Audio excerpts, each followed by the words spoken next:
polls show that most Americans oppose discrimination against LGBT people, and many believe that it's already illegal. But federal laws don't ban discrimination based on sexual orientation and gender identity, the way they do regarding sex and religion. And the odds of Congress changing that in the immediate future are slim. While courts and federal agencies have found some protections for gay and transgender Americans under existing statutes, efforts to pass a law that explicitly makes it illegal to deny them an apartment or fire them from a job have faltered. LGBT rights advocates have been pushing to pass such laws for decades, starting long before their successful fights to legalize same-sex marriage and allow gay people to serve open in the military. And in March, lawmakers from both chambers of Congress launched yet another attempt, introducing the Equality Act of 2019, a sweeping measure that would ban discrimination in areas ranging from housing to public accommodations, a realm that includes public bathrooms as well as bakeries, two areas of recent contention. In the past, such bills have faced opposition based on the notion that being gay is immoral and a choice. And, though public attitudes toward gay people have radically shifted since the first bill of this kind was introduced in the 1970s, transgender rights have recently ascended as an area of controversy between the right and left. Past years saw arguments that it would be easier to pass a bill focused only on protecting gay, lesbian and bisexual people. But advocacy groups and lawmakers have chosen to fight for a more comprehensive bill that covers all LGBT people. The strategy for the last decade has been, all of us or none of us, says Mara Kiesling, executive director of the National Center for Transgender Equality.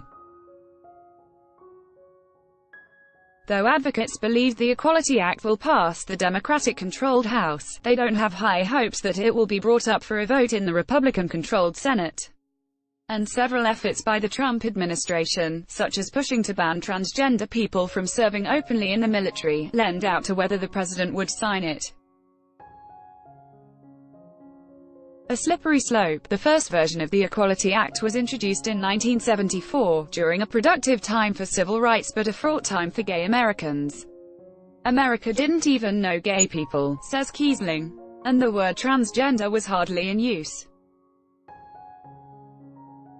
The bill, which covered only sexual orientation, didn't get a hearing for 6 years and faced opposition once it did, including allegations that being gay was an abomination. 20 years later, the bill had been introduced repeatedly but failed to become law. So legislators decided to try a more tailored approach focused on the workplace, introducing the Employment Non-Discrimination Act, or ENDA, in 1994.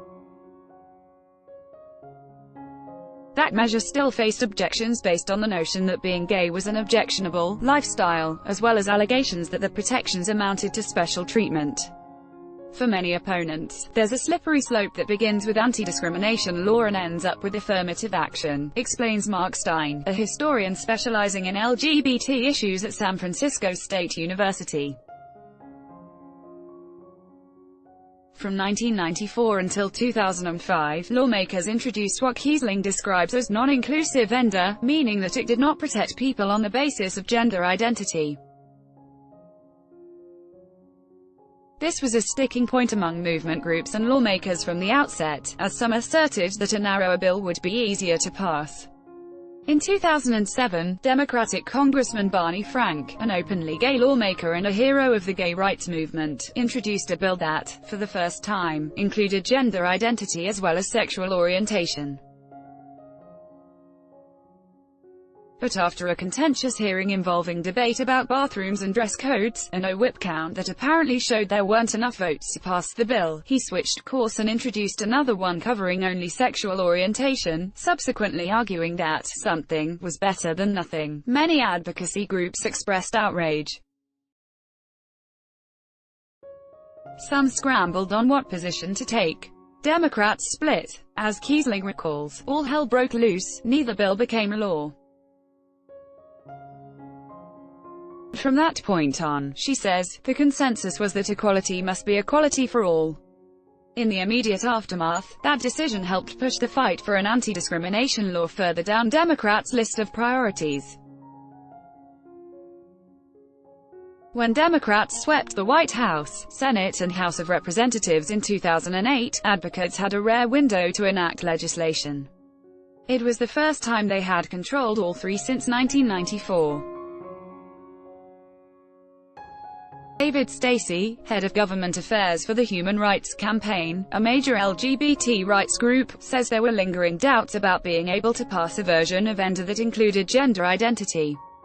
A clearer path, he says, was for Democrats to pursue the repeal of Don't Ask, Don't Tell, the law banning the open service of gays and lesbians in the military. Stacey says that while the votes were in question then, we have the votes today. He points out that a version of ENDA that included both sexual orientation and gender identity passed the Senate with bipartisan support, including yes votes from 10 Republican senators, in 2013. But Republican leaders, at that time and since, have been loath to bring up any bills focused on advancing LGBT rights. The nature of freedom. Even if the Equality Act passed the House and Senate, Majority Leader Mitch McConnell could be persuaded to bring the bill up for a vote in the Republican-controlled Senate, the measure would likely face contentious hearings.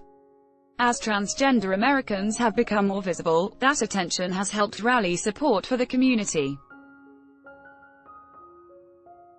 A recent survey from nonpartisan research organization PRRI found that 69% of Americans are in favor of laws that protect all LGBT people from discrimination, including a majority in every state. But that visibility has also made him a target, advocates say. In recent years, there's been a tendency on the part of conservative thought leaders to scapegoat transgender people as everything they dislike about contemporary society and liberalism, says Shannon Minter, the legal director of the National Center for Lesbian Rights.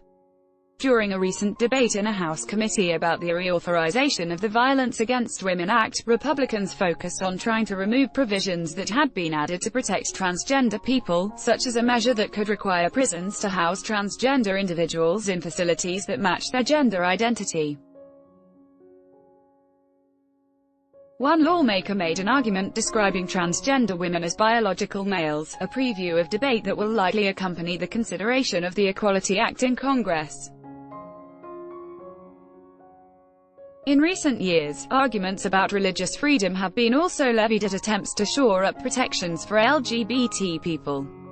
The Trump administration, for example, sided with a Colorado baker who refused to make a cake for a same-sex wedding because he felt the act violated his religious beliefs. Stein, the San Francisco State University professor, notes that while issues like same-sex marriage and military reform primarily targeted discrimination by the government, bills like the Equality Act have implications for businesses and corporations everywhere. A long list of companies has come out in support of the measure, arguing that any discrimination is bad for business. But the perceived clash of rights has also proved a rallying cry for the socially conservative base.